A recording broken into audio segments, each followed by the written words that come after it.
Welcome back to the Real Estate Excellence Podcast. This guest, I think, has taken a quiet second seat to his wonderful wife. He's a very successful entrepreneur, and I look forward to him telling his story. He owns 3 companies locally, and I'm sure he is on the board of his wife's company as well. You can see him running the streets of Ponte Vedra and Nocatee before sunrise, at least several days a week, right? I don't know, do you do it 7 days a week? Close? Okay. He sits field side at the Jags game. His birthday was last week. He is a collaborator. His employees always have a good attitude, and I think they look forward to working for him. Let's welcome the owner of LunsPro Home Inspections, Kingfish Pest Control, JoyLights, and him and his wife with the Jack's Real Producers magazine, Brian Lunsford, to the show. Do I Venmo you now or after for that opening? Thank you. Appreciate it. Glad to be here. I am glad to got you on. I'm trying to, we had you scheduled, and I can't remember, was the Jags are still playing, but something had came up and you had to leave town or something there, and it was just too much logistics going on. You know, just to kind of start off the show, you guys came down from Atlanta, but you guys have become pretty big Jags fans, obviously, and financially, obviously, involved with them through advertising and so forth with everything as well. I mean, what is just the passion for sport, or what's your draw there? Yeah, well, I want to take a step back. The invite, you were kind enough to have me on, that I couldn't make last year. The Jags, as much as I love this show, the Jags did invite Kristin and me to fly on the team plane. So it was tough to say no to that. We got to go to New York right before Christmas and watch them beat the Jets. So that was awesome. That's what I remember, because I remember seeing on the social media. I knew there was something going on there with going out of town for the game, but that's right. So what was it? Just occasionally they have? Is that something that comes up every away game, or just occasionally when they have a room or something? No, not for our level, not every game, but we'll take it when we can. Yeah, I mean, to answer your question too, to go back just a little bit on the Jaguars and moving from Atlanta. So we moved here, we're going on our 7th year, which is crazy. It does not feel like we've been here that long. I still feel like we're kind of the new people in the neighborhood, and it's certainly not the case. But I've always loved sports. I love the intersection of business and sports. And so I've always loved the NFL, and the opportunity came about, and I'm kind of a risk taker. And, the pest control company, Kingfish, is growing and doing well, but it's still, certainly for the level we came in at, probably too small to be an NFL partner. Right. With an the NFL official, team. Right. And you're not national either. So, right. We're not national. We're just local here for now in Northeast Florida. So I just took it as a branding opportunity to get a small business out there and just give it a shot and see what happens. And again, it intersects my passion, my love, which is sports. And I like politics and business as well. But I do love sports, and I love that intersection, and that's what it's able to do. So now, how many years now you've been involved with this? Will be season 3 coming up. Okay. Yeah. Are you seeing that branding? No one really has a way to test it, I guess. Yeah. I mean, unless I guess nationally you can tell some way, but locally, seeing some of that name recognition. Yeah. So, I mean, the question that I knew I would get before I even became a partner is, what's the ROI? Right. And I knew this before I even signed, is that it's going to be hard to track. It's one of those things where it's a branding build. It's kind of like a big radio campaign or something like that. You're building the brand, and if the growth is matching some of that, then you're doing well. And the way I look at it too is, I'm having fun with it. So at the end of the day, in 10 years, if I look back and say, financially that was a loss, I still had fun along the way. And where I'm at this stage of life, that experiences and having fun and making sure our team members are enjoying what they're doing, to me, that's critical. So I'm fine with it. No, but I feel good about it so far. No, that's really a great attitude to have, because before we dig into my normal shows, since we're on this subject, I mean, obviously we get approached all the time, whether it's the little ball team here needs a donation or whatever, and you really can't expect any return on investment. I mean, it's really charity at that level. Yeah, if people on the ball team get to know you and you do get one phone call and you break even, or maybe make something out of that for that one service, great. But you have to have that. You have to do it because you enjoy it. Yeah. Here's what it's done for me, like specifically the Jaguars connection.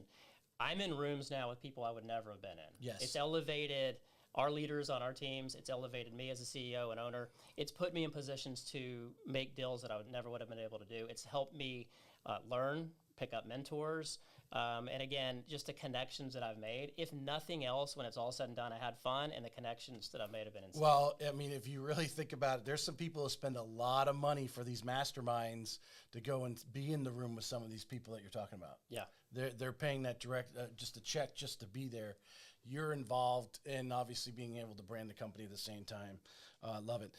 Brian, as I normally get started, tell us a little about, growing up, and then, where'd you go to college? And obviously I know you guys, actually I do know where you went to the University of Georgia, up in that area, but tell us about growing up and kind of when you were going to school, what were some of your aspirations? If I'm not mistaken, you were a poli-sci major? Correct. Yeah. Correct. Yeah, I'm all over the map. You know what, again, this is just probably my personality, but to answer your question, I grew up outside of Atlanta, a little east of Atlanta, a town called Conyers, which I had no idea that would turn into like the Hollywood of the South. Conyers, Covington, Metro Atlanta is like booming right now for Netflix shows and Hollywood and stuff like that. And to answer your question as well, just dig a little deeper. I wanted to be a movie director at first. Like that was honestly something that I had passion to do. And so I would gather up all the neighborhood friends and my siblings and cousins, and we'd constantly film movies where they're filming movies right now, not knowing that decades later it would actually be a spot where they would film real movies. From there, I kind of got into video and sports and doing things like that, and ultimately became a sports producer at the Fox affiliate in Atlanta. So I was doing that while going to Georgia. I already had the media. I was in a top 10 market, so I didn't really need the communications degree or the journalism degree. So I asked people at the Fox affiliate, I asked people at the University of Georgia, what would you recommend? They said, what else do you like? I said, I like politics. Poli-sci major, so that's kind of how that happened. And it was incredible run in college. Had a lot of fun, and then as time went on, the business world started kind of calling my name. I was doing the TV thing, kind of. I was in my late teens, early 20s, and I saw a lot of burnout in the newsroom. 11 o'clock at night. Yeah. People are kind of over it at that point. So were you actually in the newsroom, or one of those reporters out in the field, or what kind of work? Yeah, so I was in the newsroom, I was in the studio, I was in the booth. I was the producer, I'm the guy talking in the anchor's ear. So Chipper Jones hit a 3-run homer while we were on the air. I was like, hey, it's now 7-3, instead of the scores before that. So that's I loved it. It was a blast, and the high stakes action that comes with live TV, especially in a top 10 market when you have a big TV audience, was just awesome. You had to make deadlines, and you got to meet all kinds of cool people and sports athletes and stuff like that. So it was really cool. But toward the end there, I started to notice that, and this is before I had met Kristin and had a family and stuff like that, that 11 o'clock at night, people are divorced, they're not liking their life, and they're all good people, but it's a tough gig. Like you're up late. Your vacations are different. Your holidays are different. And so I ultimately resigned and moved to the Virgin Islands. So did that. My brother and I lived down there, worked in a little diner, had never, both of us had graduated from Georgia recently. You're just like, hey, just go with the shirt on her back kind of thing? Pretty much. Got rid of the car. Yeah. Gave the TV station plenty of notice. Resigned, went down there. We're having a blast doing that. But 6 months in, I would see the New York skyline on TV, I started kind of getting the itch. So I was like, all right, now the itch to get either back into television or get into the business world started to come. So that's kind of where it led from there. All right, so you go back to Atlanta after your little hiatus. Correct. Go back to Atlanta. My dad had a small pest control company. Okay. He didn't have a website. This is 2005. Didn't have a website or anything like that. My brother and I saw some opportunity there. There was really just, a couple of employees. So we came in and just did the basic stuff you would do. You add a website, bring customer care in, just some of the common sense fundamentals. And we did that, and then all of a sudden, it started to get traction. Grew that, and ultimately sold that, and because he was just really small town, had enough business for to make a moderate income for himself, and didn't envision where you and your brother kind of had a greater vision of what was going on. Correct. He was content while we weren't, and we came in and we found a way to grow it. And like I said, we grew it, sold it to Terminex, and around that same time, Kristin and my family, our 2 kids, we moved down here. The kids were really young.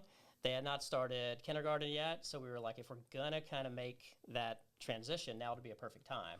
And it didn't really matter where we worked. Kristin was a stay-at-home mom working on her doctorate. Right. I'm behind a computer every day. And so I always wanted to live palm trees, golf courses, ocean, things like that. Right. My dad ultimately was down here as well in Neptune Beach and still is. So there was just a lot of indicators to do that. And Kristin was born here. She's one of the rare natives. So Right. it made sense. She got to come home, and it's been wonderful ever since. So a lot of this has just been your passion, and it sounds like even so far, and I think this story is going to continue, of almost, what is the phrase? It's you're not just lucky, but being prepared when luck meets preparedness, or something like that. Is there some phrase? Yeah. There, and you've prepared yourself, or the fact that you and your brother, and I think a lot of people, the young people out there, and I include even myself, not that I'm young, but I saw things but didn't know actually how to put the rubber to the road. I'm definitely a visionary in doing the things, but how to put the rubber to the road.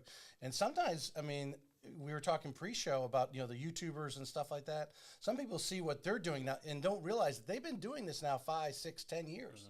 And they're constantly learning, constantly trying to get better, make a better video, do this, and now of course they're making money and gobs of it. Some people don't even get out of the gate, so to speak. Where you could have told Dad, I'm not really interested in pest control. I'm just going to go get a job with whatever, or go back to the TV studio. Yeah, more is lost in indecision than wrong decision. I mean, that's kind of how I look at it. Like, take a chance. Don't just sit on your hands. Do something. And that's kind of what we did there with him. And then with our dad approaching him and buying him out. And then in 2020, after we sold the company the year before, my brother and I parted ways, and he's doing his thing in Georgia still, and I'm doing my thing down here in Florida. Yeah. Amicable. And that's when I brought Kristin into the business world, and just been having fun ever since. All right, so you sell the company, you come here because you wanted to be with the palm trees and golf courses and so forth. So you put yourself into that position.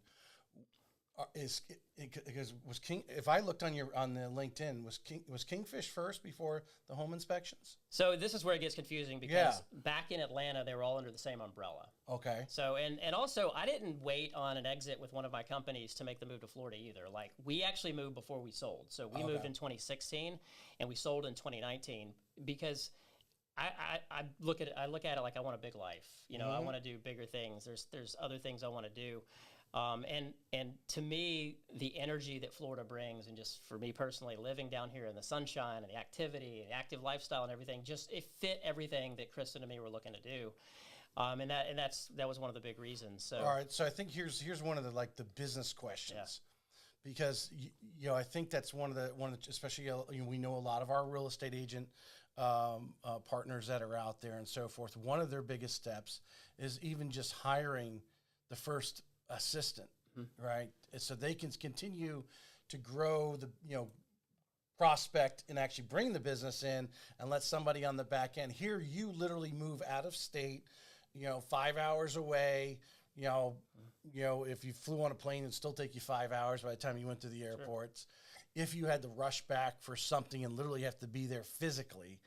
But what was that easy for you, or the mindset of actually saying, hey, I'm not going to actually be down the street from the office anymore? No, it didn't. It was one of those things where we knew it was something we were passionate about and wanted to do. So the decision to move was not hard at all. It was a matter of getting all the ducks in a row and then making the move. As far as to your point earlier about making that first hire is tough. Yeah, you got to figure it out. Like, we didn't know what we were doing back then. We made terrible decisions. I learned now every day from stuff that we did back then, that I did back then, that now I try to improve on. So the thing is, you just have to take the step. There's never going to be the right time in business. I mean, that's what I've learned. Business is life, life is business. There's never the right time. You just got to make a move. You cannot, if you're just staying static and not being dynamic, then nothing's going to happen. Obviously you guys created the right people there. Well, your brother, I guess, was still there, so you still had that ability. But the business sounds like you had it more or less running on its own. That you were out of the production side. You weren't doing the physical things. You were handling, but you slowly brought in people that you trusted to and handle the business and literally go hands off. Yeah, I mean, I've never even done a home inspection. I own a home inspection company. Right. You know, people corner me and say, well, you must know about termites, and I can talk about it in an elevator, but I have people that are very smart. I've been to a couple conventions. Right. I have people that are very smart, very passionate about termites, about home inspections, about lighting, whatever it is. Like, we hire those people to do those things, and I love the business side. I love the culture side. It doesn't mean I like spreadsheets and all that. Those are fine. That's part of it. Right. What I mean is the energy that business can bring to life can bring to business, how we can be a platform for other people to do big things. They can live big lives. Just bringing that joy to them, that is where I'm at now in my career. Like, that is what I want to do. And joy can be looked at in multiple ways, and that's actually, you know, one of the things we talk about every day, bringing the joy. It's not just a motto. It's not just something we say. Right. We do say it, but it's something we live by. That, you know, in the micro sense, or, you know, very practically wise, yeah, if you're in line at Publix, bring joy to somebody behind you, or your team member, you know, bring joy to them. Customers, obviously, clients, realtor partners. That's all obvious stuff that you need to be doing, at least in our culture.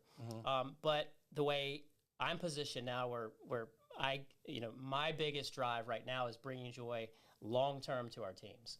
So the people within our team. So if there's someone that's ready, and there's multiple that every single day are out there working as hard as they can to, you know, bring joy to others and grow these companies, then I want to help them meet their goals, whatever that is.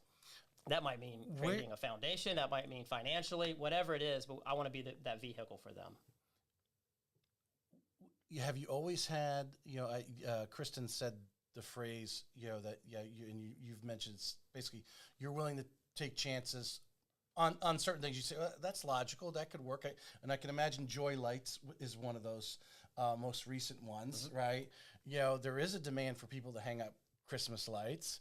We're in an area where people make a reasonable wage, and people shouldn't be climbing ladders that aren't experienced in climbing ladders and climbing out on a roof. So it makes total sense. I mean, we've been using a service for years ourselves, and you just, you know, obviously you had the financial ways to just, you know, to go and say, yeah, let's roll with it. Now, well, what are we going to do in the off season? Well, now we can do, you know, lights. But that attitude of that entrepreneurial attitude of, you know, willing to step out there and willing to fail. And it was very interesting. This morning I was kind of just flipping through Instagram, and there was a reel in there. You know, everyone talks about, oh, Trump had 50 bankruptcies. Well, Walt Disney bankrupted himself 7 times in a much slower time. And it's because those guys went out and took chances. Yeah. Where did that come along? Is that something you just intrinsically always had? Or was the confidence working with Dad and what you guys did there give you that confidence to take another step? I think it's also curiosity. You know, going back to JoyLights, how that was kind of born, there's multiple layers to why JoyLights started, and we started it last fall. Number one is it fit our vision, our mission, our culture. And this is I'll explain. So we paid someone else as well for the first time the year before, the Christmas before. Yep. And I remember driving in with the kids and Kristin, and we were coming in for they had just put them up that afternoon, and we came home. It was already dark, and the joy it brought to our faces, like the kids were like all of our faces were lit up with joy. Right.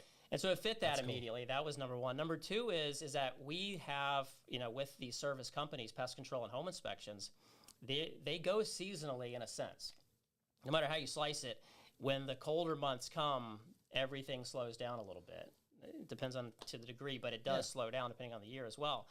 And so what immediately we thought was this would give, you know, first of all, home inspectors, they carry ladders. Pest control guys, they carry ladders. They're all familiar with homes. Right. This would then give them an opportunity in the slower months to pick up more income if they would like by crossing over to this other company. So, you know, it fit the culture. It fit all of that, and then it also was able to do that for these other team members.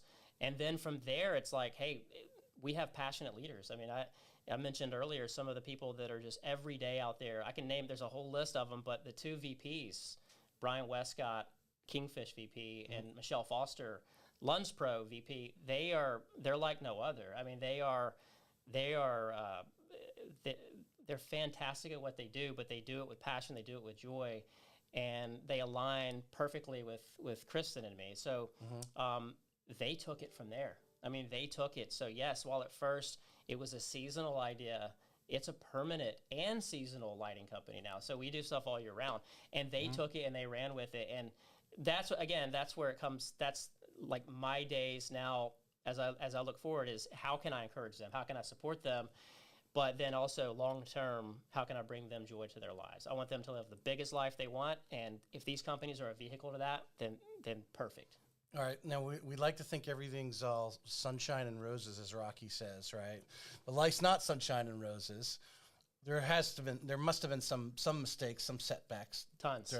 During tell us about, a couple of things that obviously, we just mentioned, hiring, Yep. And obviously that's always a learning process. Yep. You never know. As some people say, you could throw a pile of resumes up in the air and, take the one on the top and you just don't know. Yeah.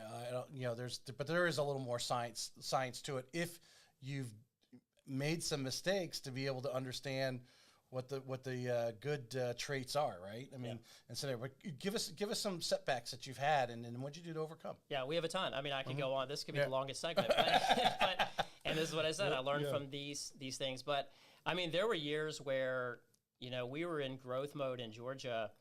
We didn't even care about the bottom line. So we were top line revenue, profit, was way down the list for us. And there were times, even, we ultimately ballooned to around 100 employees. There were times where we're looking at it going, are we going to make payroll? I mean, there were some times during some of those years that, yes, the growth was there and everything was awesome, but the bottom line wasn't great. And so that's number one. For more than a decade now, I've focused on profit, and we don't run our companies with any debt or anything like that. It's the bottom line is what we look at. Top line revenue is great. It's a good vanity number, and it's fun to go after awards and stuff like that. There's nothing wrong with that. But at the end of the day, when the curtain's pulled back, what do you have there? Mm-hmm. So that's what we're working really hard on. We're not where we want to be totally. Obviously, it's a process. We're always trying to build and get better on it. But the more profits you have, the more you can then share those with the people that are driving that company forward, and that's the ultimate goal. Or jump out to a new idea like JoyLights or something like that. Correct. To be able to go out there.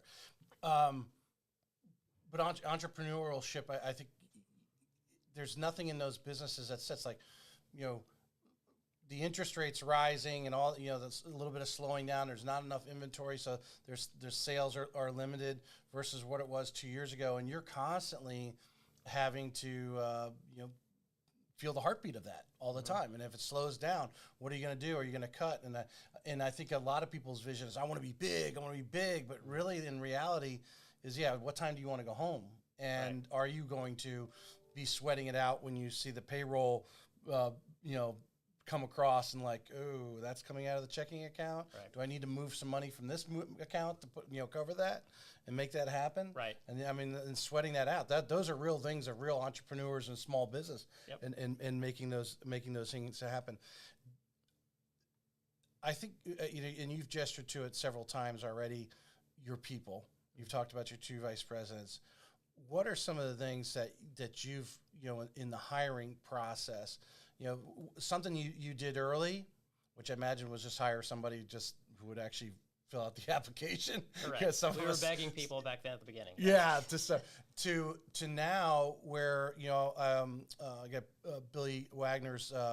I got his book over there on the shelf where he has a pipeline of people that he creates. Although he has great retention, but he always has somebody there if he's going to expand or someone leaves. He immediately has someone who he's been trickling on or staying in touch with for a while is kind of one of the things to do. What are you guys doing? And then of course you're doing a little more labor intensive work than an insurance agency. Where'd you start, and then what are you guys doing now? And I know you're always tweaking it. Yeah, well, we started on Craigslist back in Georgia. So, and to your point earlier, we would take whatever we could get. They came in the door. We were basically not interviewing them. We were basically begging them to come work for us at the very beginning. These are pest control technicians. Early on when we first were getting started, because my brother and I knew that we needed to get behind the computer, and ultimately that's where we were. But yeah, it's normal things like Indeed and other places like that. But what I have found that the sign of a healthy culture what you start to notice is that people are coming to you. So yes, we'll do the traditional things to get the awareness out there, but we're finding that it's connections. That hey, I heard you guys might have an opening, or hey, even if you don't have an opening, I see what you guys are doing there. We want to come join you guys. So nowadays, that's how it is. Back then, whatever you could do. Right. Yeah. What do you think? I mean, typically, in that level of job as the pest control person, they're taken care of, and there is a level that they need to get paid. They're dealing with what is the right compensation.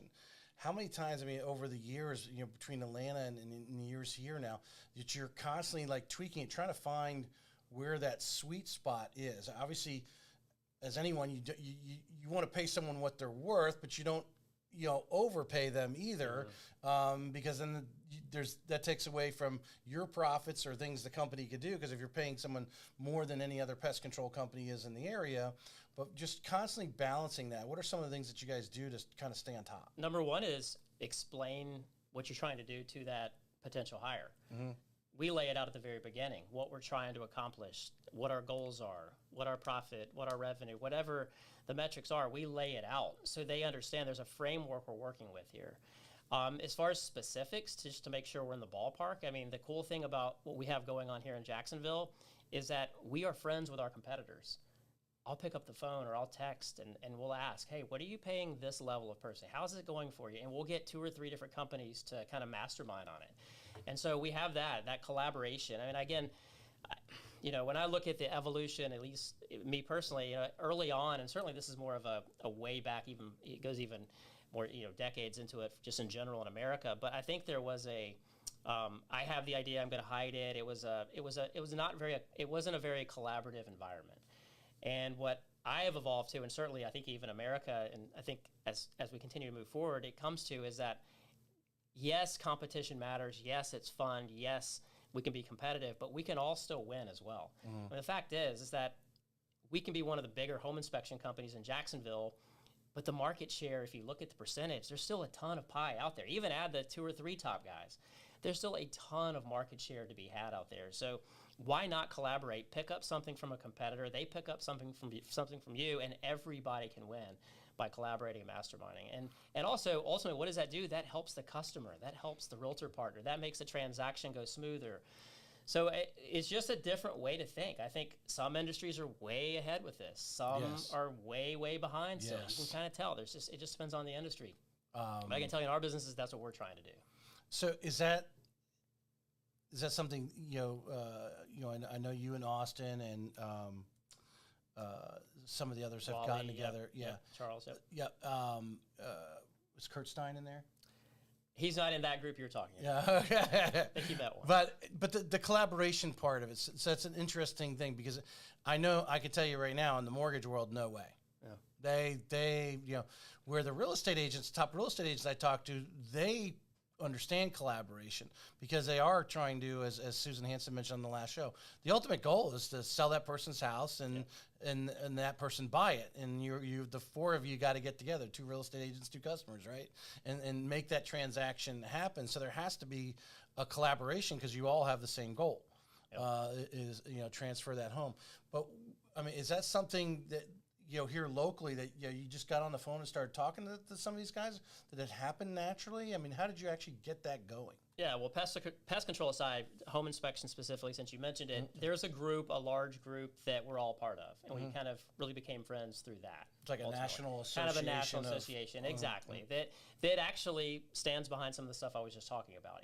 Don't think conference as traditional conference. This is your energy. This is getting ready to do big things. This is nothing about a home inspection. When we meet with the competitors, you mentioned those, they're all great guys.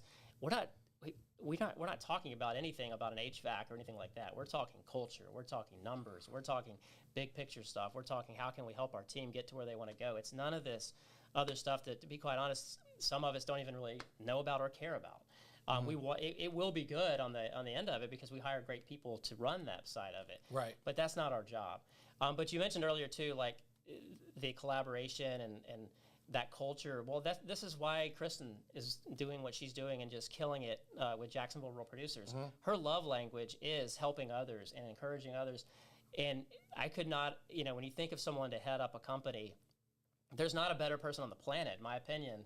I'm a little biased, but that could run any real producer, publication across the country. There's a lot of them. There's over 130 now. Right. Specifically though, for this time at this place, then Kristin, she is all the things I mentioned earlier as well, just positive, bringing the joy, all of that. I mean, she has helped shape me. So we talk about my evolution. I attribute a lot of it to obviously books and things like that, but really ultimately it comes down to her influence. Right. Watching her, not her telling me something, just kind of watching the way she operates, and it just rubs off. Right. I think would you agree? A lot of people though have the disconnect of, the literal giving, in mistaking it, and for lack of better words. But you still got to ask to get paid. You know what I'm saying? There's that thing where people are they fear that part of like, I'd love to give you all my time, but eventually I do have to eat too. You know what I'm saying? And where there's that disconnect and saying, she's going out there and obviously putting these people together, and the Jacksonville producers and doing a lot to help promote the agents and give them some recognition and so forth in our space. A lot of collateral benefits, obviously, for your other companies and so forth. So that's what I love. I love the way you guys just have the whole circle there. That's brilliant. The giving, but eventually it's also a business, and that separates a lot of people, because I think a lot of people have the attitude, I'd love to give, but I don't have anything to give. Yep. And it's not necessarily dollars that you're giving them; you're creating opportunities. Correct. And I think she does it very well. Well, the fact is that she explains, and she's the first person to tell you she's not a salesperson. But she explains what we're doing honestly and talks about the value it brings, because it does. And we're also not desperate. So we don't have to have that particular company to come in as real producers. If they fit the criteria, fine. If they don't feel like they fit with us, that's okay too. That's just not the right fit. And we're not desperate. Well, there's other people knocking down the door that want to be in. So that's the big thing, just showing. She does a great job of walking the walk. The conversations are kind of, by the time she's talking to someone on the phone or on Zoom, that's almost the cherry on top. I mean, that's the very end. Like she has already shown the value in it by the events, by the other people around town talking about it. So by the time they're to that point with her one-on-one, they're going to join. Right. I wanted to step back. I wrote home inspection down here on a national level, and the lead back around to the collaboration in that area. Having talked, I think it was, talking to Kurt Stein and talking to Austin Gray, talking about there's just a lot of home inspectors that are really just mom and pop shops. They are just truly, he's an inspector. Maybe they got someone answering the phone, which might be their wife, or maybe they do hire somebody or virtually whatever answering the phone.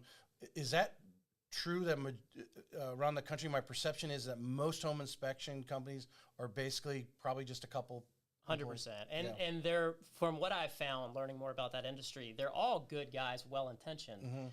But the problem is they look at the home inspection as the end-all, be-all, when that's important, but it's not everything. And so they don't understand that your culture, your energy, what you're doing the night before determines what you're going to do the next day. Keeping yourself physically fit, reading up on the latest trends, whatever it is, they're just not in that mindset. They're in that old school, I'm going to get in the truck, I'm going to go do the technical service, I'm going to come home, feed the family. There's nothing wrong with that. Some guys actually choose that route, and that's totally fine too.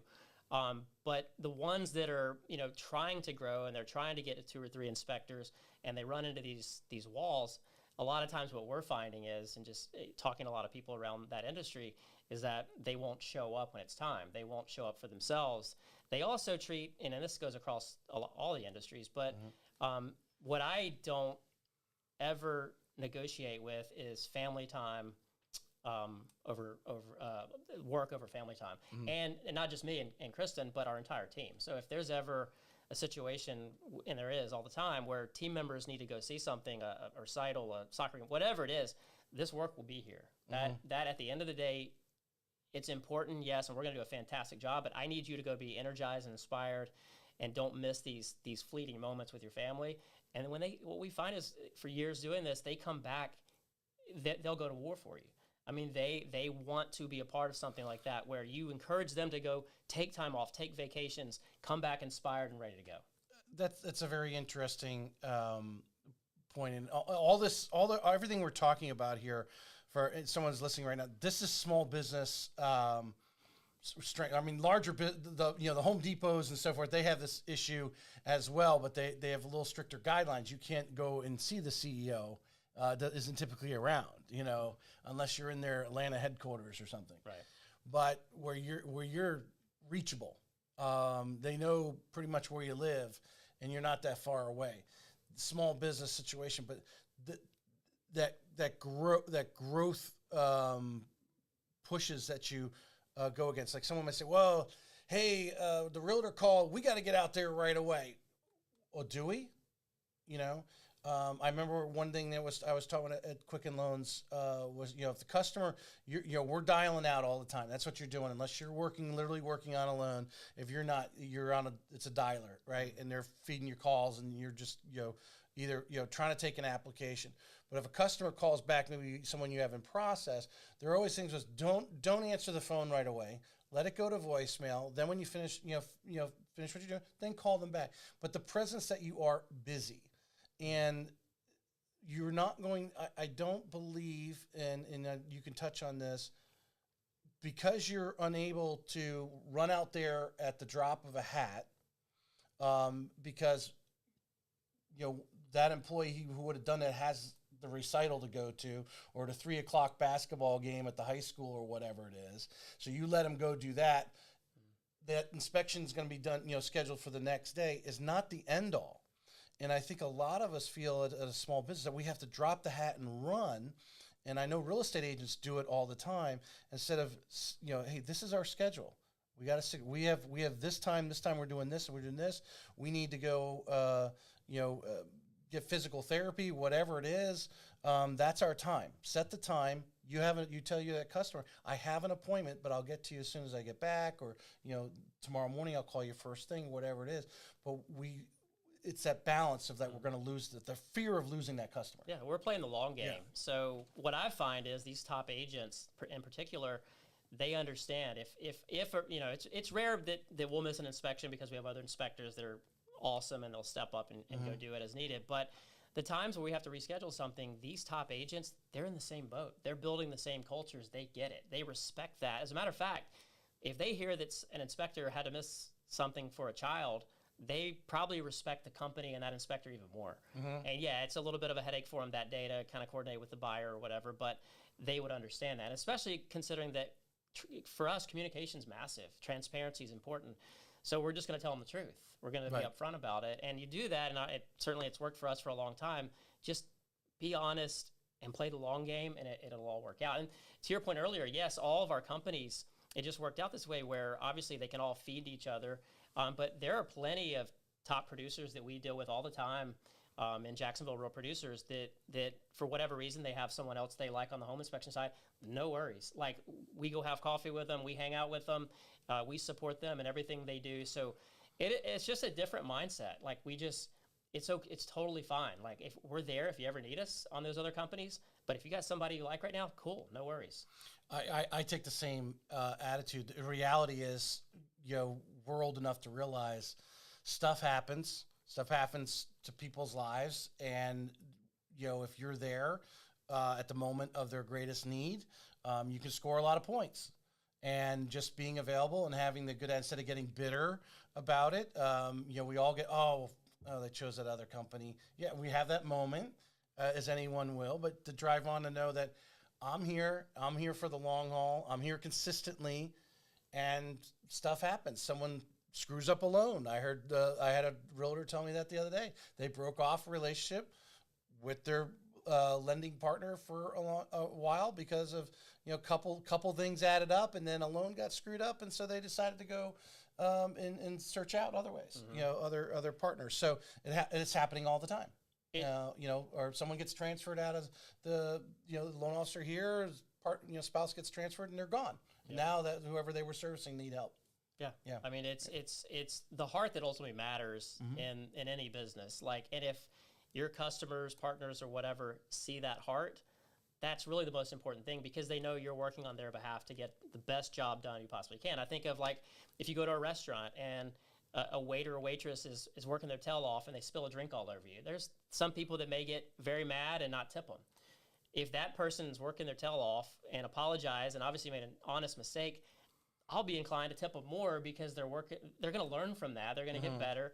It's a mindset shift. Some people choose to kind of take the opposite of joy, and what our teams plural choose is to go with joy. And it's funny how it all works. When you're kind to other people, it comes back around.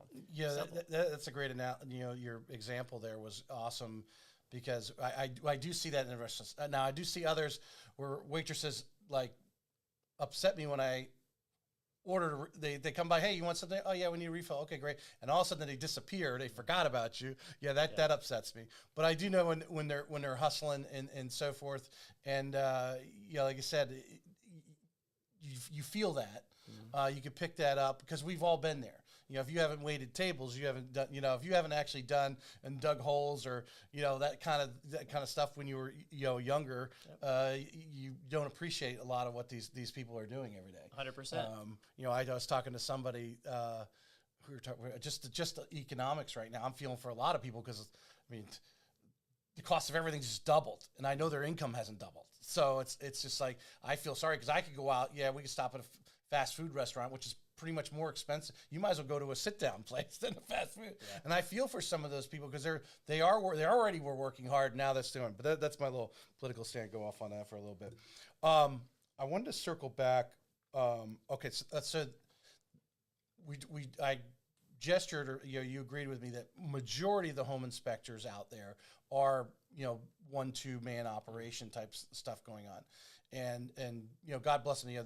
They probably provide. I would, just like small businesses in America, provide 50% of that industry's people to get together, because your biggest challenge on a higher level with several of these other companies that you're talking about, and across the spectrum, where you are having crews, whether you got some of these big electrician crews or plumbing companies that got 20 vans and so forth and crews out there. Your biggest thing is that culture, hiring the right people, and keeping the ball rolling. What are some of the things that you've discovered to give some small business owners on here might be watching some insights of again, that stuff that didn't work, and then what you're doing today and always working on? Yeah, slow to hire, fast to fire. If there's cancer, cut it. You got to cut it out. That's number one. If you've got somebody on your team and you have a gut feeling, and that, or even more so, that's the case, then you got to part ways, and you got to part ways fast. That's huge. Another thing is, during the hiring process, and I've over time, when you add it all up, probably 150 people, 200 people, when you add it all up, I've hired almost every time, and probably every time if I really went back and looked at it, that if you have a gut feeling during that interview process, you're probably right. Go with it. Go with your intuition. Yeah, and don't hire out of desperation. I know we get in these cycles where you get crazy busy. You got to bring in people fast. It will come back to bite you. The loss of momentum, the loss of time training, the loss, obviously paying the person, and just all these, the time, which is critical, you lose is way too high to risk hiring the wrong person. And we still do it every now and then, but we've gotten a lot better at it. We're trying to, again, I don't do the hiring anymore, but we talk to our team about, if you have that gut feeling, go with it.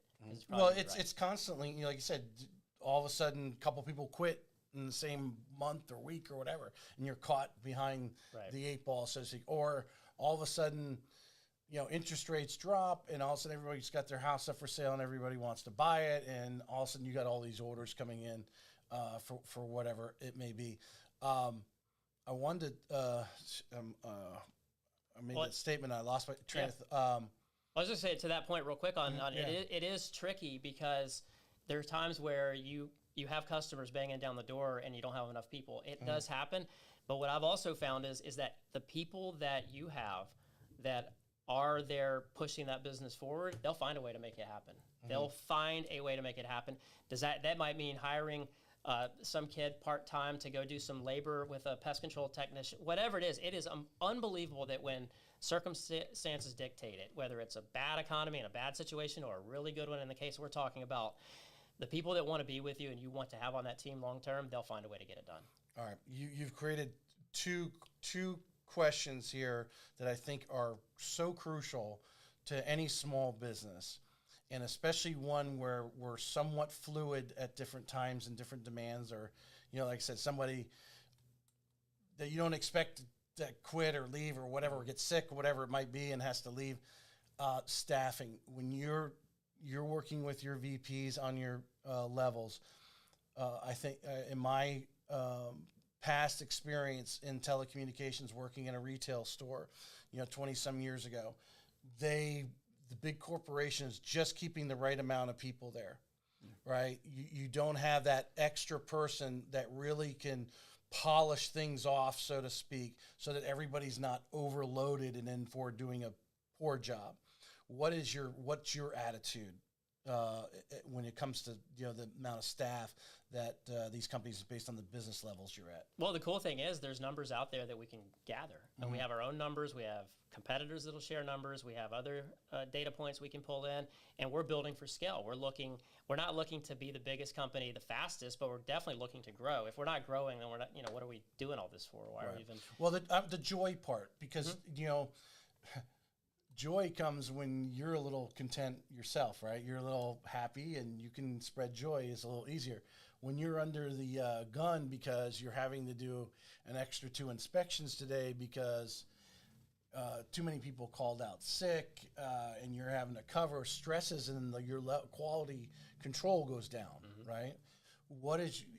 Are you an overstaffer? Do you in a sense, making sure you always have maybe 1 or 2 extra people than what you really need, just so everyone can work at a pace and do really good? Sometimes. I mean, there may be situations where, Kingfish will hire a couple of extra technicians when we know spring is coming, or same thing in the home inspection side. Yeah, our team will look at everything as a whole and see what makes the most sense. You look at finances, you look at the market, you're looking at a lot of different indicators. We're going to hire the right people. And as a matter of fact, it's another point on hiring, is that we've seen talent come about when we didn't need them, but we still hired them.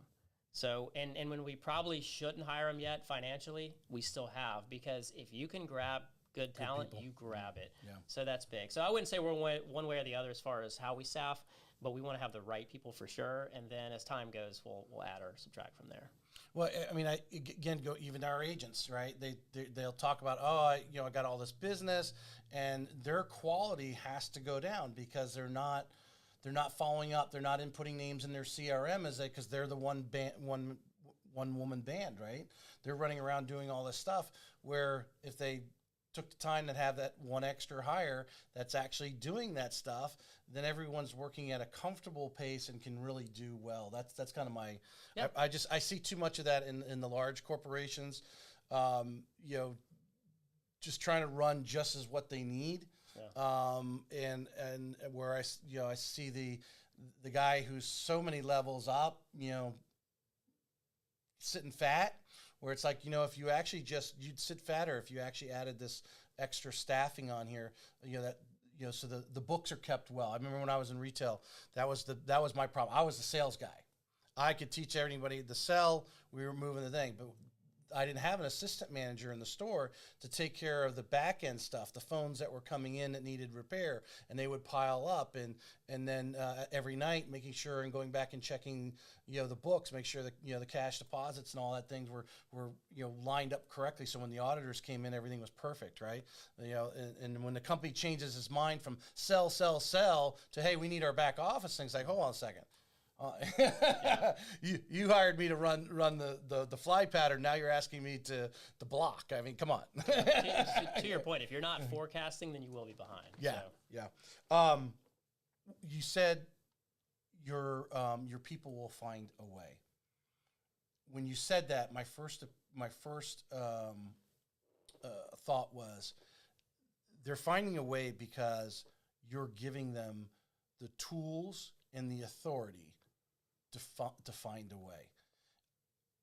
In your growth, have your ability to, like you said, hire the right people and then trust in them to do it? So I've evolved big time over this. I mean, there was a time in Atlanta that if it's a marketing item, I wanted to see it and I wanted to kind of double check and jump right in. I'm a million miles away from that now. What I've found is that by stepping back and letting them do their thing, yes, some mistakes might happen. They may have been able to avoid if I jumped in there, but it's not worth the cost of that saps their creativity, that saps their energy.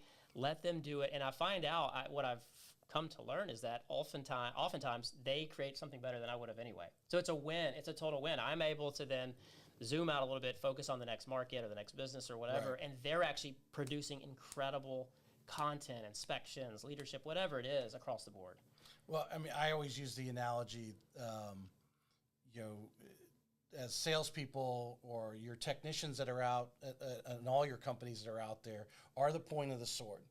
And you have to have the right supply sergeant or whatever that keeps the lines of supplies coming to them, and that night, whether that's physical or just, you don't want them bogged down, worried about, the fuel bill on the van or whatever, or the van needing repairs or something. If you got a fleet of vans out there, so when they come in the shop in the morning, they need to know that those chemicals are there that they need to, for the pest control side to utilize that.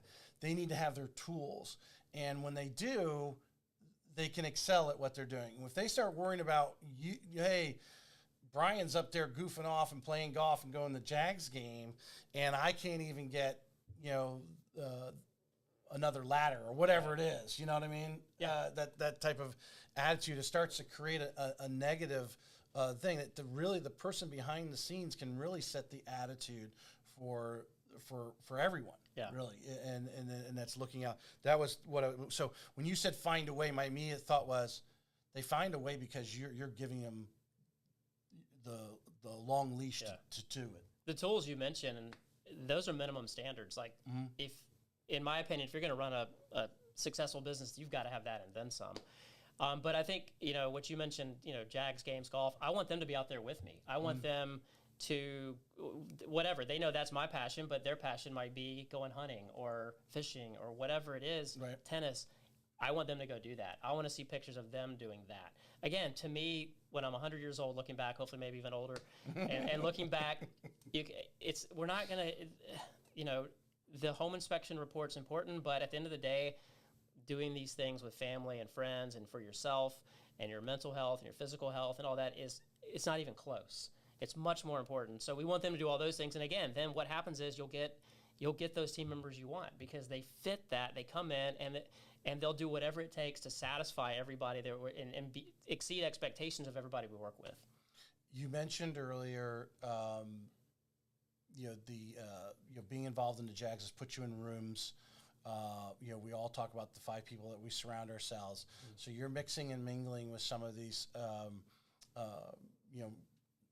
international successful people, but they just, as I look at Ryan Serhant's book, Big Money Energy, he describes how walking down the streets of New York and these Wall Street guys are just, the big money energy that they put off. But the way you're creating your companies, the way you're, the culture, you've mentioned that word as well, is there. To surround yourself by other leaders, other business owners that have that same attitude, and they're just constantly molding that, right? Yeah. I mean, what are some of the things that you've picked up? Have you ever gotten any direct tips from someone that you'd like to immediately went and implemented into your company, or just some greater vision? Some of the stuff that you got from these interacting with these people. Yeah, there's definitely some of that, but where I'm at now, for me, it's harmony over hustle. So I am trying to get more uncomfortable every day with things that I know are somewhat uncomfortable for me, whatever that is, whatever that looks like, both physically working out or whether that's trying to seek out mentors that I feel like are way too high to go after, but I still do. And what's crazy is that, you try that, they respond, you get to go meet with them, then that leads to another mentor. and that leads to an even higher, more prestigious, whatever your, 100%. whatever that looks like to you. But it is some of the people that I now have in my phone that I can text, that I was, some of them, from celebrities to pro athletes to these big time business owners you're talking about. To me, that is where I'm trying to hone myself now, hone my skills on being a better leader, because they're obviously doing something right at these levels, and they are more than willing to share. And I have tried, I snuck a letter to meet someone that I didn't have their phone number, email address. I snuck it in a Christmas card. I'll try anything.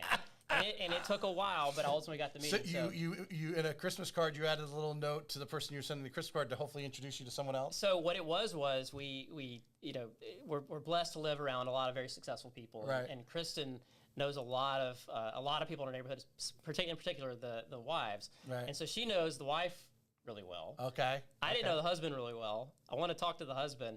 So that's an example. And I won't name any names because a lot of these you guys will recognize. Yeah. But so I hijacked the Christmas card with my letter, and it took a few months. I got it. It worked, and learned so much, and that continues on today. Do you find that they're actually somewhat flattered by the fact that you want to chat with them, that you want to hear about their experiences? I find that they are just like we all are. They are just like we all are. They just took the shot. They just didn't stop. So many people, so many of us, I feel like we get right to the edge and then we retreat. And these are the people that said, it's looking crazy, but I'm going to keep on. And they push on through just a few more feet and they're there.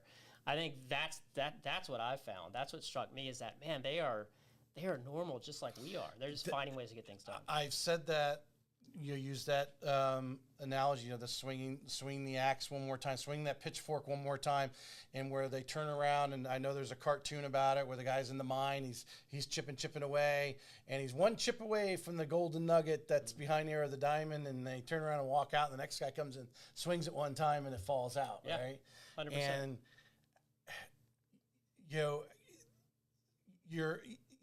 I think we've all do. I think we're seeing a lot of in our industry, in the real estate realm, as well as, I'm sure, as real estate agents are falling out. I know there's loan officers falling out. I'm sure there's inspection companies that might be, obviously being sucked under because of that type of thing, and that they've got to figure a way to hang on, especially right now during this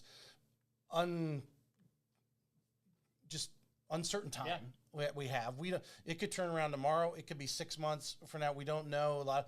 I think we're in a bubble here in Northeast Florida, where other areas it's not so hot. So we don't fully know. But you just got to hang in there. Yeah. And sometimes you have to go thin. And I say to myself every morning, I was like, okay, the Lord's testing me today. You're testing me, right? You're testing me. I'm going to swing it one more time. I'm going to swing the axe one more time. I'm going to keep doing it. Well, but you're living that, and you're around these people who are attesting it. You're not reading it in a book, but you're actually talking to people who are telling you this. Yeah. These are people who have been around. I was around in 2008 when that market was around, and we actually grew in market share. I feel like, through COVID, like to your point earlier about just hang on. But the ones that don't, that's okay too, because you can actually pick up market share when things go down, normalize, or go up. When it goes up, everybody's winning, and nobody's really exposed. When it starts to go down, go back to 2008, or you go to an uncertain time, like even to an extent now, they get exposed. So if they're not doing the fundamentals, they're not picking up the phone, they're not calling, they're not doing what you need to do in whatever the profession is that you're in, it's the spotlight's on, and they won't be around long, and that's all right. It kind of weeds out the people that probably shouldn't be in there anyway right now. Maybe it's in the future for them, but not at that moment, and then you pick up market share. So a lot of people get really worried. I get kind of excited about it, because I feel like this is an opportunity for us we can come up with new ideas, we can pivot. There's so many cool things we can do, and then at the end of the day, we'll probably grow during it as well, hopefully. The somewhat diversification that you have, is that something that you planned earlier? It just happened to just come as things developed. You saw, hey, there's a need for JoyLights. Oh, okay, well, I've got the pest control. I know that, but hey, why don't we add the home inspection, because you did that. You did a home inspection in Atlanta as well. Correct. Yeah. So I mean, did that kind of diversification come naturally, or just I mean, I wouldn't say naturally, but just kind of you saw the need and filled it, or was it actually a plan? So the company in Atlanta, like I said earlier, was under one umbrella. So we knew, I knew in my heart that in the future it would be better if they were separate, because you never know, there could be an exit, there could be, who knows, there's a lot of factors. Terminix comes in and just wants to have pest control, right? Well, and to that point, I've told my team members, because there's a lot of, there's always talk in pest control and now even in the home inspection industry on people buying up companies. And I've made it crystal clear to my two VPs that if that happens, I want them to be the ones to find out, or if I find out, they're coming to the first meeting. I want them in the room. They're going to be in there, and they're gonna ride whatever it is with me and Kristin. They're going to ride it too. The people that got us to wherever we're at, they're going to ride with us at the end as well. So to that point, but yeah, I just knew that there's a lot of reason, from liability to exits to whatever it is. It's good to break it out. So when we did sell to Terminix loved our culture and they kept our name. So we had to kind of break everything else out. By default, it happened, so it was perfect. And then I just knew everything else after that would also be separate. What are the conversations that you're having now with your leadership? What are some of the challenges that you're just, obviously they change every season, they change every day, whether it's employee issues or this, that. What are the conversations that you guys are having, this quarter? I know you guys do. I think you just recently, like last month, you kind of, each of the companies, you do a little like out of town. Like a retreat. Sometimes we'll go out of town. Sometimes it's just, it'll be in our clubhouse or somewhere else, just off-site, away from a computer. But yeah. What are some of the challenges they're seeing? It's like anybody else. I mean, you're talking, what we talked about earlier with scale, you're always talking about employees, you're talking about situations where something could be developing positively or negatively, and then how are we going to tackle it? How are we going to approach it? How does the market look? What are our last meeting, we were looking ahead to this year. And so, a lot of that meeting was spent on, all right, what are these targets? We got to have a target. We got to have something to go after. Right. And so what does that look like? Some years that target might change. The whole thing may be different. It may not always be revenue in some cases. A lot of times it is. It's an easy one to watch. Profit, same thing. So it's typical stuff. But the cool thing is that Kristin and myself, we don't go into the room. We know it all. It's not like that. We want spirited debate. We want disagreements. It's always done in a very considerate way. And then we think if you do that, you'll get the best answer. And so that's our take on that. The two VPs that you have now, have they grown up to their level? In other words, through promotion, or were they hired as that? Yeah. So the one VP was with me in Atlanta, and ultimately it all worked out where he was excited and came to Florida. The other one came in at a different position, and we knew right away that she could go when where the she opportunity wanted to go. presented itself. Yeah, and then so both Brian and Michelle have both gone straight up. Give us an example. You say you they're running the company. They're there seeing the day-to-day things. They're doing the hiring and the firing and so forth. Give us something, and you don't have to mention names. If they're listening, they'll know the story, but anyone else listening won't know the difference. But are sometimes where you disagreed with them and whether you went with their idea and said, okay, roll with it. Let's see where it goes. Or you said, no, we can't do that. That we're going to fall off a cliff. What are some kind of disagreements that you may have, or just difference of opinions? Well, I mentioned earlier. Sorry to interrupt. I mentioned earlier that I love risk. So it's to a fault probably. I'm very blessed to have Kristin. She's a sounding board, and then the two VPs a lot of times. So a lot of times it'll be things like where I want to amp something up big time. Financially, maybe marketing or something like that. And the VPs are like, whoa, how are we going to hit this if we got to do this and this? So that would be the quickest, most recent thing. So you are the visionary. I enjoy, most of my ideas are really, really silly, and every now and then one will hit. But I just like to keep moving forward and trying new things, tinkering with stuff. I don't like to just sit on my hands for too long without trying something else. and they're very good about looking very methodically at it and should we do it or not. And how it's actually going to, the rubber meets the road. You know, you have the vision, and they're going, okay, well, how are we actually going to make that happen? This is going to happen, and that's going to happen, and it's just not. They're the ones that have to do it. I mean, they do everything from payroll to writing the check or whatever it is to whatever the thing I wanted to go do. They might have to push back on. That's fine, because again, a lot of times, most of the time, when we come together like that, we look back and we're glad it went the way it went. Whether I got what I wanted that time or not, it's often it works out whichever way the kind of group ultimately came together on. I imagine it probably hasn't always, but it sounds like obviously the collaboration. Is there anything recently where you came in and said, no, we're doing this, and not actually taking feedback? No, because again, I think if I do that, that's detrimental to the culture, that's detrimental to the team, that's detrimental to even their mental health, physical health. Like, no, I have no interest in doing that. Like, there's nothing that I'm going to, unless it was, they're not going to see a child that's sick or something like that, then I might say, hey, get out the door, go, go, go. But no, there's nothing that important that I have to come in like that. This is what I love about you and your wife, because I sense this from her, and we've never actually sat down and had any lengthy conversation like right now, is this confidence that you have in your people to fulfill their roles, and obviously give them a great place to work at. We probably could have a whole nother conversation on the hiring process, which we probably want to bring in your VP and actually interview them on what's the hiring, who's actually doing that process, because it's probably something and anyone out there would want to connect. But your confidence in them, and I think one of the, as we talked about earlier, one of the things that just holds the fear everyone has is like making that first hire. And then when you get large enough, am I going to let someone else make decisions for the company has my name on it? Am I, to be able to have the confidence in those people to do it? Because I think people realize, don't realize, actually, they don't realize you yourself are going to make just as many mistakes as they are.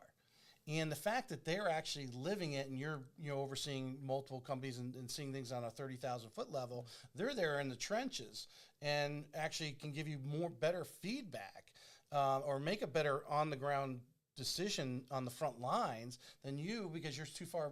You've positioned yourself back, and you trust their decision because they're seeing it, and they're going to make.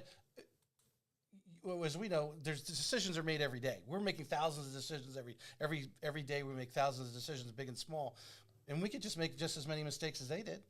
You're not a home inspector expertise. Like you said, you never climbed up in the attic. So how are we going to tell this is the way we want our process to go when you do a home inspection? You're not involved in that conversation.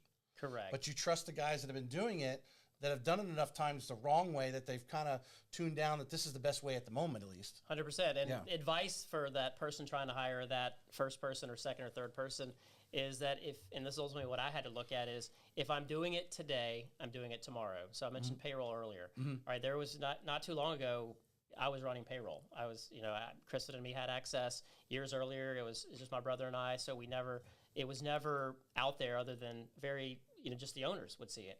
I realized, a few years ago that, like, again, if I'm doing it now, I'm going to have to do it tomorrow. So I'm going to teach someone else to do it. So our VPs, they run it all. They have full access to everything. They know every penny Kristin and myself make. They know everything, because if they don't have that full picture, how are they going to run this thing? Right. So they see every penny in those respective companies, every single dollar. They know where it goes. And then now they have the autonomy to go out there and their decisions now they have more clarity in their decisions because they know where the money is and where it's going.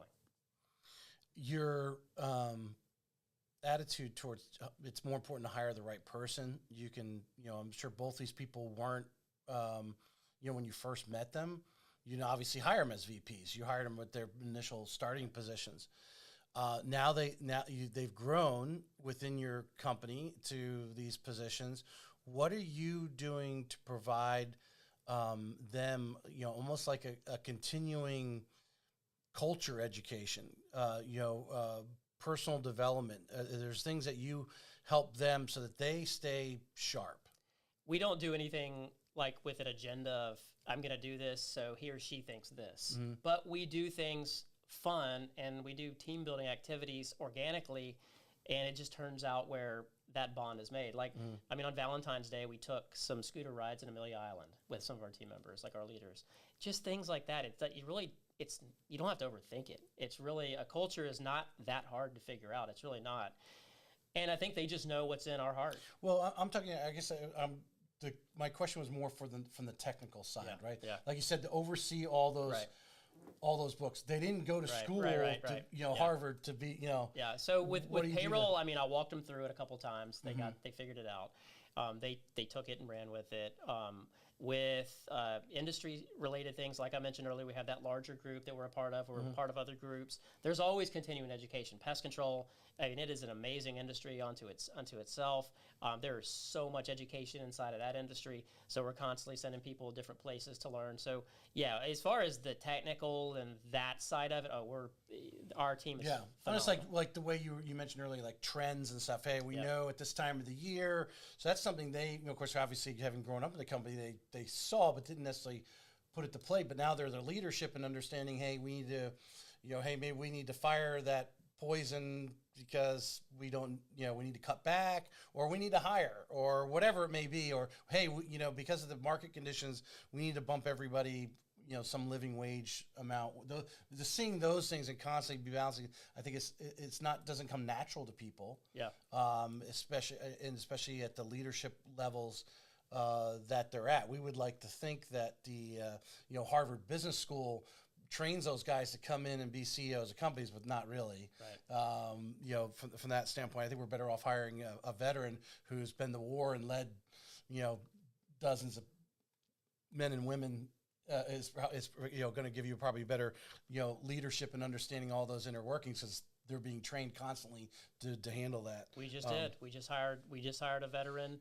For a top position, West Point grad. We've hired multiple veterans on all kinds of different levels over the years, so 100%. I would take someone in the trenches in those industries all day long over someone who's book smart coming in. So how many, of all the companies, Jack's real producers, because I know Kristin's got a couple support staff there through all how many employees technically are you? Yeah, so I think when we sold the one in Atlanta, it was around 100, so most of them went with Terminex, so we're probably back up to around 40 something now, somewhere in that ballpark. Here in Jack's about 40. Yeah, okay, exactly. Yeah, and that counts Tampa as well. I actually asked ChatGPT to create some questions. A couple of those questions were ChatGPT questions. Awesome. Actually. What do we have for the future? What do you? I mean, my gut feeling is you're going to need another JoyLights van. Or I don't know, you might have a couple vans already, but become Christmas time, you're probably going to need another one. Yeah, it's that business is so much fun, and it does truly bring joy. Like it's our installers who are out there in the field. Oh my gosh, they said the families, especially the ones at dusk when they were finishing up and they would come out. We had families email us pictures of it. It just that's so cool. But the future for us is bright. We are always looking to do the next thing.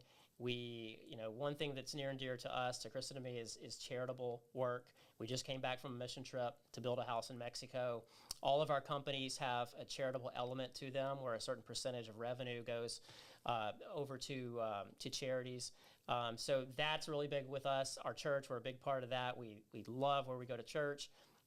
So we're a lot of cool things happening over there. Showing up physically to us is important. Again, if you're not taking care, if I'm the owner, leader, or CEO, and I'm not taking care of my body, what is that saying to our team? So trying to push myself. Well, I don't know there. if everyone can run like you do, but I did my first marathon last year, so I'm going to take a little bit of break on that. But the running's still there. I'm in a fantastic group of men, a workout group called F3 that I post about a good bit. It's an amazing male leadership group that I'm in. It's so cool and such a good for the soul. So just living like a fun, big, joyful life where just encourage people, have fun with it, try to stay out of that negative space as much as possible. We don't watch news at our house. Every now and then I'll read a Wall Street Journal article, but for the most part, unless it's very specific, we're not reading about the run-of-the-mill, terrible things that are happening. We stay away from politics. Political science major, but we don't watch. Kristin will let me watch a presidential debate every now and then, but for the most part, that TV's not tuned. No, to I've shut any it. of I those shut it channels. off since the last election, so I haven't. Yeah. Yeah, we don't. I do know Chicago's going to have a new mayor. That's all I know. We talked about that, and Kristin's not controversial, and Yeah. I kind of feed on some of that political game just because again that was my major and I enjoy it, but I'll tap in a little bit around big elections and stuff like Yeah. that, but we don't. When we moved here in 2016, we had turned all that off. I mean, I think I was telling my dad this. I mean, because he grew up obviously reading the newspaper, right? That's what you did every morning. You got the newspaper and you read the newspaper, coffee, or when you had a break at work, you're reading the newspaper. But there's no difference to me between those news media companies and like a YouTube or a Facebook, whose sole goal is to keep you on their channel. Correct. And so they're putting stuff that entertains you, whatever. At least YouTube, you can get on a total positive stream and just have all this positive stuff because that's what you like. So they keep feeding it to you. Where the news media just feeds off, and it can really just. I mean, you start changing, your mind. Like, oh, I got to turn this thing off. Right. And some people don't ever come to that conscious level, saying, what am I listening to? And shut it off. I totally agree. But if we could finish with this, we had Heather Monahan. I know Kristin was there in the audience for that, and she mentions one of her things that was their book over there, Overcome Your Villains, and in your personal life and through you had to have some people that were fall under those villains. Some of those people that's like when she said she thought was a friend, but every time she had lunch with her, she just felt like down when she left because that friend was politely basically putting her down during the lunch, way to describe. What have you done in your life to kind of, like I said, we shut off the news. That's easy. We just click the switch, but kind of distance yourself from those who don't bring joy. Yeah, that's exactly what you do. You distance yourselves from them, and you cut them out. I mean, if in the example you're using that happens, there's no reason to have lunch and waste your time. Time is, with me, time freedom, that's the most important thing right now. Mm-hmm. And if someone was doing that and bringing my energy down or being negative, I want no part of that. The people that are gossiping and being negative, there's no place for that inside of our personal life or our business life. There's just not. It's just not. And that includes family, friends, acquaintances, whatever. If it gets to that point, then we need to push away a little bit. And I've tried to be very intentional on doing my part on that side of it as well. Mm-hmm. So stay away from the negativity as much as possible. And then surrounding yourself with people that do inspire you, that are doing good things, that are taking care of their bodies, that are doing amazing things in business. Be surrounded by those kind of people. And then you get inspired as well. I have found because there was a point where I was getting politics and doing so, but really for over 2 years now or longer, I shut from on my social media because social media will feed you what you click on. Mm-hmm. It'll keep feeding you that same kind of material. Yep. And if you shut that out of your life and now start clicking and liking people's positive posts or making comments. That's the post you're going to start getting the feed stuff. You could really, as we spend much as people spend on social media, could really clean up that just simply by only responding. Don't like these negative things. Get out of these rants that people go on, and all of a sudden you'll just see your social media clean right up pretty quickly. Yeah, actually. Yeah, to me, I mean, one of the saddest scenes is you go to a restaurant and the two parents are on their phones and the kids are just sitting there, or all four of them are. Like, there's got to be boundaries. Yes, social media has its benefits for sure, but there's another dark side of it as well. And if a lot of people don't want to acknowledge that, and it is there. So you got to be careful. The political game, the religious game, whatever it is. When I say that in such a way of pushing agendas on people, whether it be politically or religious. There's just some hot topic things that it just makes no sense whatsoever to try to opine on. In my opinion, at least in our life, we don't do. Well, I've come to the ultimate opinion is that's why I mentioned your confidence that you guys have in your people. You got to also have that in people that are around you and interacting. And some people, if you feel they're being misled, I mean, you really might as well bang your head against the wall because they will never admit they've been misled. they'll have to find out. And cycles happen and come around. Now, we don't hopefully want to wait for a long cycle, but we have, it's like the business. You got to let that person go out there and find out for themselves. I mean, there's only so much you can guide them and so forth. So, like I said, to try to put your political opinions or religious opinions on somebody versus maybe just showing them a direction and they don't want to take it, move on. Just don't make it a big deal from that standpoint. Let's finish up since you brought it up a little bit there and made me think of your kids. So imagine your father had a successful business, but not to the level that you have. I would imagine. And you correct me if I'm wrong. And what you're being able to provide your children. What are some of the things that you guys focus on? Because you did talk about family time. I know you guys are hitting some golf balls here recently and that sort of thing. What are you trying to instill in your kids? Obviously, I assume that whatever they decide to do, they're going to be leaders themselves. What are some of the things that you're doing with the fam? Yeah, well, every day God, Kristin, Jake, and Abby. That's everything to me. Everything else is there's other important items too right after that, but for me, God, Kristin, Jake, and Abby. So I'm just trying to work on myself every day to get better, to make sure that whatever life they want to live, Jake and Abby want to live long term, they'll have opportunities to do that. Now, one of our biggest challenges, anybody who's living in certain areas, you have a lot of things that others may not have. And so I think one of our biggest challenges as our kids are 8 and 10 years old, as they get older, is we got to make sure they understand, like, we're very blessed in what we have. We have to serve others. Like that service and giving back and things like that are critical. So we try to instill in them very early how important that kind of stuff is, as before we get into those teenage years and beyond, which I've heard stories from other people can be tough. Yeah. So that's the big thing for us, just making sure that they have a strong foundation to build from so they can go after whatever they want. Do you feel they're at the age yet to where you kind of expose them to, I know Kristin's very involved with like Rethreaded and the juvenile detention center. Have you exposed them a little bit to that so they have an understanding that not everybody has it the way they have it? Yes, and then when we travel, they'll see homeless people and they'll ask questions, and that'll give us an opportunity to bring up a conversation. They've done charitable work at Christmas time for the soldiers. They have we made a video. I made a video of our mission trip, so I showed them that, and we had a discussion after that. As a matter of fact, we're going to try to take them on a mission trip soon, so they can experience it as well. So without question, that is huge. Again, at the end of the day, all this stuff, a lot of the stuff we all talk about is just noise. Right. But what are the important things? Right. Where's your energy really? Where should your energy really be focused? You focus the energy, what I found, in the right spots. Everything else takes care of itself. It's finding the right spots.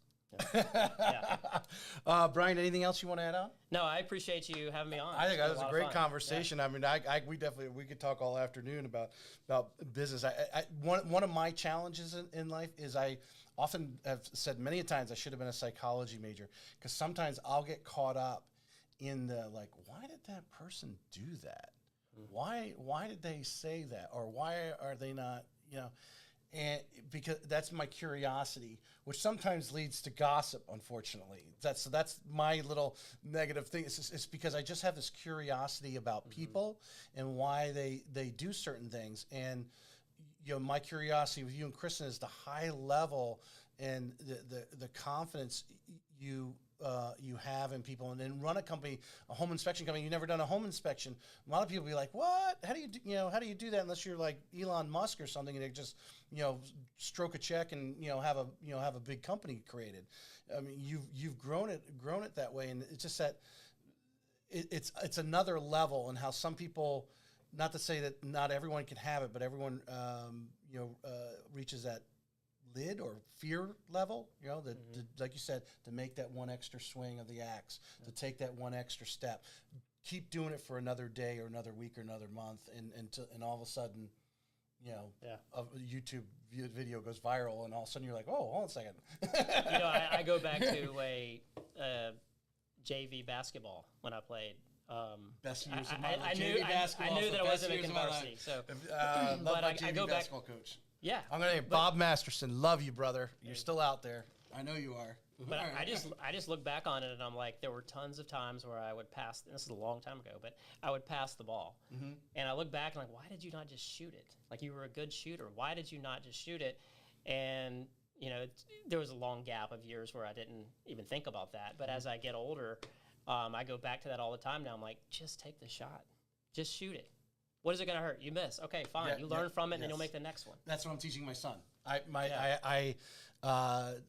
Telling him, you know, he was on this winter team, and there's some good ball players, some quick ball players, but I said, dude, what you can do is just as good. Just because he's a really great ball handler, better than you, does not mean he's taking better shots. Right. You know, they are making some layups, but I've seen you at other times, because they had the 3-on-3 league where you get a little open, where I've seen you turn around and hit 4 3-pointers in just a few minutes because you didn't think about it. You just went and cleared the ball and popped that shot, swish.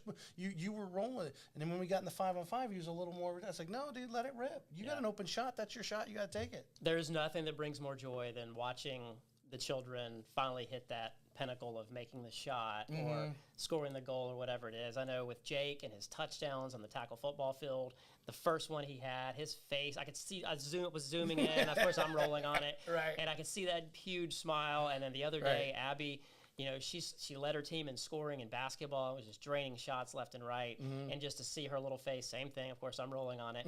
And I zoom in. And just to be able to go back and look at those smiles, there's nothing that brings, you know, more joy to us than seeing that. Well, I want to, if I can go, if not a rant, but I was, you know, my son goes to one of the local basketball. There's several around, but these guys got their own gym and so forth. And I got to know one of the guys who was running one of the gyms, and he was, you know, talking about the level of some of the players. I said, hold on a minute, bro. He was talking about some of the players were there because they felt his parents just dropped them off. And it was like a babysitting thing for an hour and a half, whatever. I said, hold on. You don't know what's going on in that kid's life all day long, and it might have been miserable. And so he's miserable coming here. It's not that he doesn't want to be here. It's because he knows where he's got to go in an hour when this is over. Yep. And it's not good.